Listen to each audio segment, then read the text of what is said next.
We tied the knot at what many have referred to as the best wedding they'd ever been to last weekend, and it was an absolute flurry of happiness, celebration, and amazement. While it may seem a little exaggerated, my spouse Bucky and I both experienced the same sense of joy. After 7 months of planning, 126 guests out of the original 150 invitees, and an estimated $28,000 self-funded budget, I thought it might be helpful to share some observations and takeaways from our wonderful day. On Saturday, August 24, we got married at a gorgeous private ranch in the mountains outside of Boulder, Colorado. The far-off location gave our celebration an air of adventure, and the backdrop was ideal. We allowed our guests to camp beginning on Thursday night in order to take full use of our venue and the stunning surroundings. This gave everyone time to relax and take in the surroundings before the big day. A pre-wedding BBQ Welcome Dinner was held on Friday to kick off the festivities. It was a great way for our guests to meet and greet one another before the main event. On the actual wedding day, our schedule was hectic yet happy. A fun approach to engage our guests and pay homage to our history with Highland Games. The day started at 2:00 p.m. with a caber toss. Following the ceremony at 4:30 p.m., there was a cocktail hour from 5:00 p.m. to 6:00 p.m. At 6:00 p.m., dinner and dancing began, and they went late into the evening. About 70% of our visitors spent the night on Saturday, and others stayed until Monday to experience the final bits of the Alpine magic. Much of our planning was inspired by my mother's belief that weddings are about the guests. The day was equally about appreciating the families and communities that have shaped Bucky and me as it was about celebrating us. We concentrated on making sure our visitors' basic needs, warm food, cozy housing, and companionability, were satisfied. Though we were aware that everyone would be fine as long as they weren't cold, wet, or hungry, we nevertheless wanted to make the event unforgettable. We also gave great thought to the customs we could live without and those that were important to us. For example, instead of doing the customary giving away process, we decided to go down the aisle together. Using wildflowers I had picked that day for the floral arrangements gave the decor an impromptu and colorful touch. Instead of sticking to a set color plan, I encouraged my bridesmaids to wear outfits whatever made them feel beautiful. This resulted in a gorgeous and varied palette that looked amazing in pictures. Our wedding was greatly influenced by both my Scottish upbringing and Bucky's Croatian heritage. In keeping with our Highland Games experience, we included a caber toss and had a bagpiper perform during the event. Bucky wore a kilt, and I wore traditional jewelry from Croatia. Our guests were raving about our delicious menu, which was a beautiful fusion of Mediterranean and Scottish cuisine. We organized introductions during the welcome dinner and fostered a social atmosphere free from a set seating arrangement to make sure all of our guests felt at ease and connected. Our visitors were free to make their own connections, and we encouraged them to mingle, which contributed to the laid-back vibe. We made certain calculated decisions about our budget that allowed us to cut costs without sacrificing the quality of the event. Our location saved a great deal of money. We could offer camping and escape the limitations of a standard event place because we had access to family land. The savings were significant even though we had to rent event tents, additional restrooms, and handle setup and cleaning ourselves. In order to cut money, I did my own hair and makeup in addition to using the knot and mailed chimp, which are both free services, for the invitations. Instead of purchasing a conventional wedding gown, we discovered a designer garment that was significantly less expensive.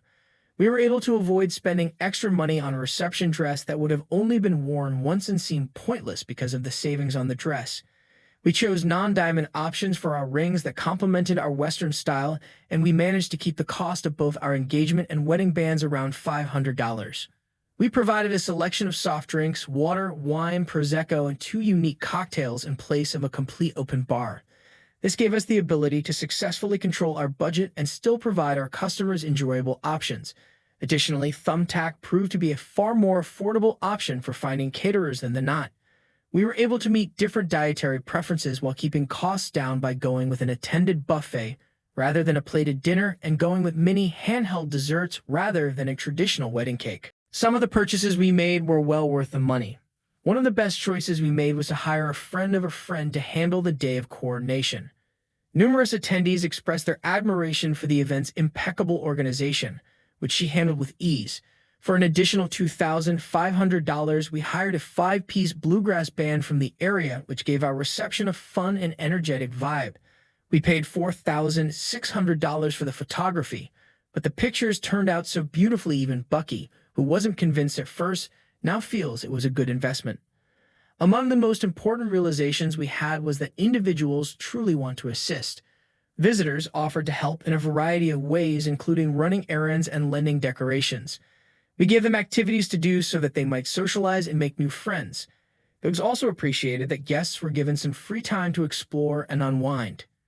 We also made sure to have faith in our guests' ability to enjoy themselves independently. We set up various zones for activities like a cozy chat area, a dance floor apart from the fireplace, and stations for creating s'mores. Everyone appeared to be having fun and connecting in a way that made sense to them. One little regret is that there was some bother caused by not getting clarification from the caterer about setting away vegan meals and making sure correct plate handling was done. But our day of coordinator did a fantastic job handling things. Our most important lesson was that the wedding was made truly unforgettable by remaining true to ourselves and incorporating our personalities into it. While there were certain expenses we might have avoided, like hiring a live band or going with a BBQ instead of catering, we're happy we made the necessary sacrifices. Our wedding was incredible, and I will always look back on it with nostalgia. Our wedding day was a whirlwind of emotions, a kaleidoscope of colors, and a symphony of joy. It was a day we had dreamed of for years, a day that exceeded all our expectations. As we walked down the aisle together, hand in hand, I couldn't help but feel a wave of emotions. The sun was shining, the birds were singing, and our loved ones were beaming with joy. When we reached the altar, we exchanged heartfelt vows that we had spent weeks crafting. Our best friend's name, read a beautiful poem that perfectly captured the essence of our love. The reception was a whirlwind of fun and laughter. Our band's name, kept the dance floor packed all night long. We had a photo booth set up with props that guests love using. The food was a delicious fusion of Scottish and Croatian cuisine, with dishes like haggis, fish ceviche, and baklava. Our guests raved about the food and the atmosphere. One of the most memorable moments of the evening was our first dance. We had chosen a song that was special to us, and as we danced slowly together, we couldn't help but feel overwhelmed with love and gratitude. The speeches were heartfelt and funny, and they made us laugh and cry. But not everything went according to plan. There were a few hiccups along the way, like when the caterer forgot to set aside vegan meals or when the DJ skipped a song that was important to us. But in the end, these minor setbacks only made the day more memorable. One of the most important lessons we learned from planning our wedding was the importance of staying true to ourselves. We didn't want to conform to traditional wedding expectations. We wanted to create a day that reflected our unique personalities. And that's exactly what we did. We also learned the importance of delegating. We hired a friend of a friend to handle the day of coordination, and it was the best decision we made. She was incredibly organized and efficient, and she made sure that everything ran smoothly. Another valuable lesson we learned was the importance of having fun. Weddings can be stressful, but it's important to remember why you're doing it in the first place. We made sure to take some time for ourselves throughout the day to relax and enjoy the moment. Our wedding was a truly unforgettable experience. It was a day filled with love, laughter, and a little bit of chaos. We are so grateful to have had the opportunity to celebrate our love with our family and friends, and we will always cherish the memories we made on that special day.